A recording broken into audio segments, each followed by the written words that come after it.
እዚህ ጋር ብረት አምጥቼ በመዶሻ በመታው ይመታል አይመታም? ብረት በመዶሻ ይመታል አይመታም? ስነካው ይሞቃል ይቀዘቅዛል? ብረት አይደል? እሳትን በመዶሻ በመታው እሳት እዚህ አንድጄ በመዶሻ ነው ይመታል አይመታም? ስነካው ምን ይላል? ያቃጥላል። ከዛ ብረቱን አመጣውና እሳት ውስጥ ከተትኩት ለረጅም ሰዓት ቆየ። ቀይ ሆነ አይደል? ይሆናል አይደል? ከዛ መዶሻ አምጥቼ መታው። የመታው ብረቱን ነው እሳቱን መለየት ይቻላል? አይቻልም። እሳት ሌላ ጊዜ ይመታ ነበር፣ አሁን ተመታ። ለምን? ከብረት ጋር ስለተዋሃደ። ብረት ሌላ ቀን ያቃጥል ነበር፣ አሁን ግን አቃጠለ። ለምን? በጣም ጥሩ። ብረት የሥጋ እሳት የመለኮት ምሳሌ ናቸው። የሰው ልጅ አያቃጥልም፣ ሙት አያስነሳም፣ ተአምራት አይሰራም፣ ኃይል አልነበረውም። ግን ከሥጋ ጋር በመዋሃዱ ምክንያት መፈወስ ቻለ፣ አሳና እንጀራ ማበርከት ቻለ፣ አይን ማብራት ቻለ፣ ሌላም ተአምር ማድረግ ቻለ። ከምን ጋር ስለተዋሃደ? ከመለኮት ጋር ስለተዋሃደ። መለኮት ደግሞ አይራብም፣ አይጠማም፣ አይደክምም። ከሥጋ ጋር ስለተዋሃደ ምን አለ? እንቲያው ለቃል ሆነ ለሥጋ ወንቲያው ለሥጋ ሆነ ለቃል። የሥጋ ገንዘብ ሁሉ የመለኮት ሆነ፣ የመለኮት ገንዘብ ሁሉ የምን ሆነ? የሥጋ ሆነ። ስለዚህ የማይታመመው ማን? የማይርበው ተራበ። መለኮት በሥጋ በውስጥ ተራበ፣ ተጠማ፣ አንቀላፋ፣ ደከመ፣ ሞተ። ማ? መለኮት በምን? አምላክ ይሞታል እንጂ እንዴት ሞተ? በሥጋ። አምላክ ይርዋል በምን? በሥጋ ሞተ፣ አንቀላፋ፣ ደከመ። የማይሞተው እንላለናል ሞተ ዘይመውት። የማይሞተው ሞተ ማለት ነው። የማይሞተው መለኮት በሥጋ ሞተ። ሥጋ ደግሞ የተራቡትን አያበላም፣ ሕሙማን አይፈውስም፣ ተአምር አያደርግም፣ ከሞት አይነሳም። ከመለኮት ጋር በመዋሃዱ ምክንያት ሥጋ በመለኮት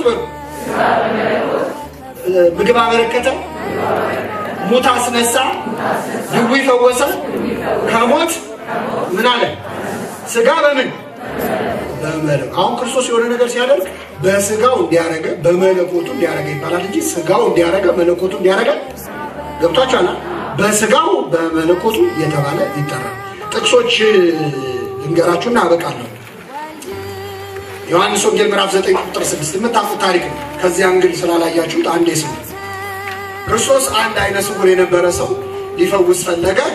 ምራቁን መሬት ላይ እንትፋል። ሁለት ባህሪ ትምህርት እንግዲህ በካቶሊክ ትምህርት የሁለት ባህሪ ቱ ኔቸር ክሪስቶሎጂ ወይም የሁለት ባህሪ ትምህርት የሚያስተምሩ በኬልቄዶን ጉባኤ ተወግዘው ተለይተው ነው ቤተክርስቲያን ለሁለት የተከፈለችው። እና በዚያም ጊዜ የነበሩ ሊቃውንት ያነሱት መከራከሪያ አይነ ስውሩን ሲያበራ ምራቁን እንትፍ ብሎ ጭቃ ለውሶ ነው አይደል? የዕውሩን አይን ያበራው በሥጋው ነው ወይስ በመለኮቱ ብለው ጠየቋቸው።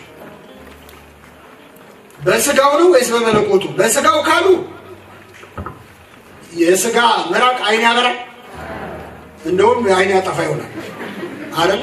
ጭራሽ አፈር ተጨምሮበት በሽታ ነው ሊሆን የሚችለው።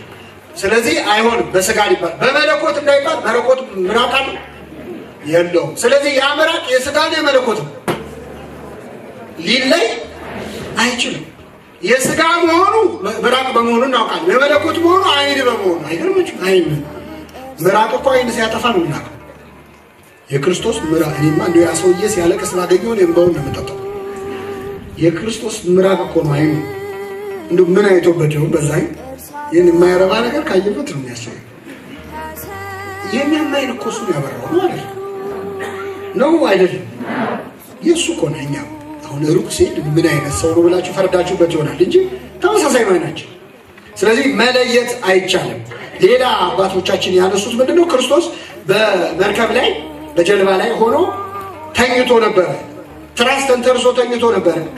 አንቅተው መምህር ወይ ስንጠፋ አይገድም ምን አሉት። ነቅቶም ነፋሱን ገሰጸው። ባህሩን ዝም በል ጸጥ በል አለው። ነፋሱን ተወ፣ ታላቅ ጸጥታ ሆነ ይላል። ስለዚህ አባቶቻችን ምን ጠየቁ? እዚህ ጀልባ ውስጥ ያለው መለኮት ነው ወይስ ሥጋ? ሥጋ ነው ከተባለ ሥጋ ተነስቶ ባህርን ሊገስጽ፣ መለኮት ነው ከተባለ መለኮት እንቅልፍ ሊተኛ።